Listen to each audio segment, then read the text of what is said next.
We're going to try this again. Hey, mamas. Today we are talking. Hang on, let me get live in my Facebook group. Okay. Today we are talking about what no one tells you postpartum. And I've said in previous videos that I did not know what my pelvic floor was or what it did until after I had my baby, and I couldn't really use my pelvic floor anymore. And I also remember when I would watch movies of new moms being wheeled out in a wheelchair from the hospital, like with their new baby in their arms. I never really understood why they were in a wheelchair. And now I get it. So I'm going to explain to you what my experience was, what you can expect postpartum.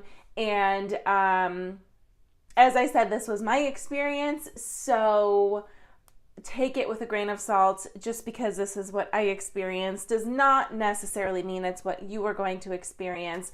I also can't speak to what it is like for a C-section. Because I did not have a C-section. So I don't know how this differs. And if you had a C-section and you're watching this, let me know in the comments how similar and how different your experience was postpartum, because I really do want to know. So, okay. After I had my baby, things I did not expect, things I didn't realize were going to be a problem are like sitting down, using your muscles to control your body to sit down. Same with standing up and walking, just walking, and adjusting yourself in bed, using the toilet, and sitting or standing for long periods of time.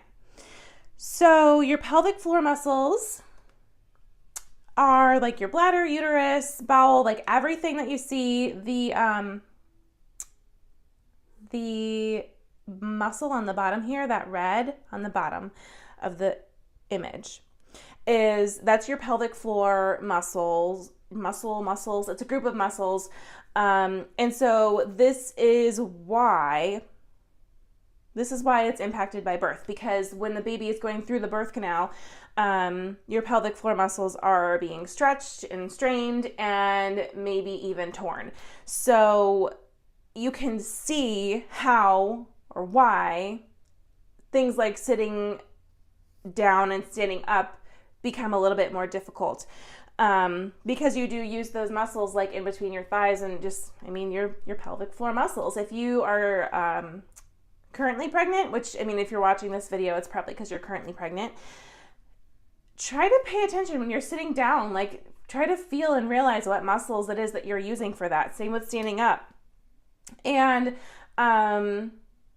so it takes a little bit more effort, and you just need to be more gentle with yourself and take things slowly. It's just not something I realized was going to be a problem. And same with walking. You need to like take it slow and take tiny steps, and it's because those pelvic floor muscles are working at keeping your body upright and like supporting your core and like your legs moving. It all requires your pelvic floor muscles in order to, work. And I distinctly remember, I don't remember exactly how far along postpartum I was. It was still early. It was within the first 3 months, I would say. And I was at the grocery store, and I needed to have the grocery cart in order to, like, I couldn't handle, it was a larger grocery store, and I couldn't handle just walking around on my own unsupported. I needed the grocery cart to support my weight and like help me along, almost like a walker. And it's you start to feel a soreness in your pelvic area, telling you that you need to sit down, or you need to lay down. So like it's so important to listen to your body during this time because you don't want to overexert yourself. And I'm just going to get this out of here. I think you get the picture. And so toilet seat. When you sit down on a toilet seat, it kind of spreads the muscles, the pelvic floor muscles. And if these muscles are strained or stretched or torn, this is very uncomfortable. So for me, I couldn't sit normally on a toilet seat for a little while. So I was like lopsided on the toilet seat for a little while because I couldn't have the separation of the pelvic floor muscles. It was just very uncomfortable. And speaking of using the toilet, it's crazy the control that you lose when your pelvic floor muscles are so fatigued, the control that you lose of your bladder. Because during this time, like very early postpartum, you're either going to be wearing diapers or I did a organic incontinence pad, just a really big incontinence pad because I didn't want to do the diapers and I wanted the organic cotton and blah, blah, blah. I've linked the pads that I used in the blog in the description of this video. And so it's really important to have the incontinence pads because you might not make it to the toilet in time. And something I distinctly remember and was really surprised by, it's almost like your diaper or the pad is like holding things in place, because once that starts to come down, the bladder just like lets things out. And so a lot of times, at least for me, it was like before I was ready for it. Oh, I should have warned, this video might be a little bit TMI. So you just kind of lose that control of your bladder for a little while, but you get it back. It was just very startling to me to not have that control. It was startling. And when you're going to the bathroom, it's recommended that you're not wiping. So you're going to use a peri bottle instead. So it's basically like a handheld bidet, and you're squirting yourself with water to, clean yourself instead of like actually wiping your body with toilet paper, because it's just too sensitive at this point. And you'll want to make sure that water is not too hot and not too cold. And then when it comes to the soreness, how far am I? Okay, I'm at 8 minutes. So when it comes to like the soreness after you've been standing for a while, even just like standing up and like leaning against the wall or leaning against the counter, like your pelvic muscles start talking to you like, hey, I'm sore, I need to rest. And so I really liked sitting on my nursing pillow, like putting it on the chair and sitting it on top of the nursing pillow, because it gives all the support around the pelvic floor, but not directly on the pelvic floor. So you are able to have that relief of being seated without having pressure on your pelvic floor directly.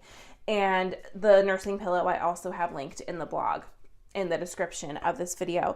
And even sitting for a while, you may decide, you know what, I need to lay down.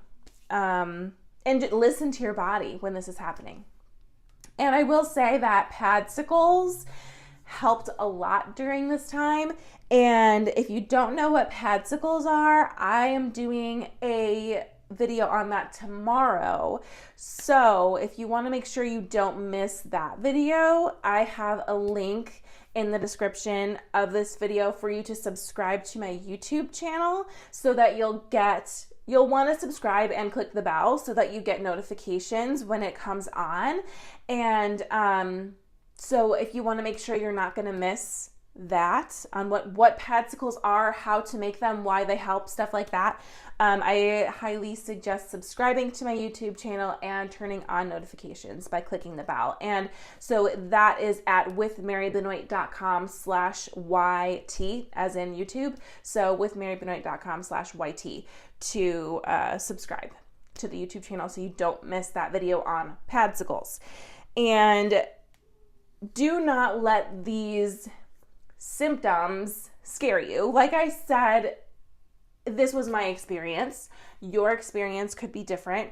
And this is not meant to scare you. This is just meant to inform you so that you know what to expect. There are some moms who are walking around Disney World the day after they're having their baby. So I might have just drawn the short straw.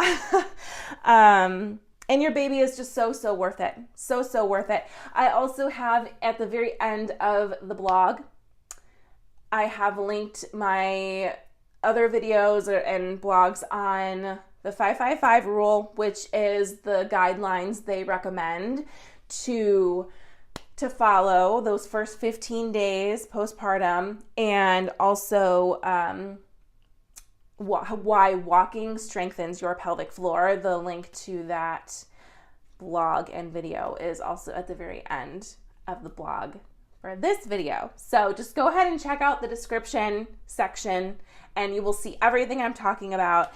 And that is it for today. I will see you tomorrow to talk about padsicles.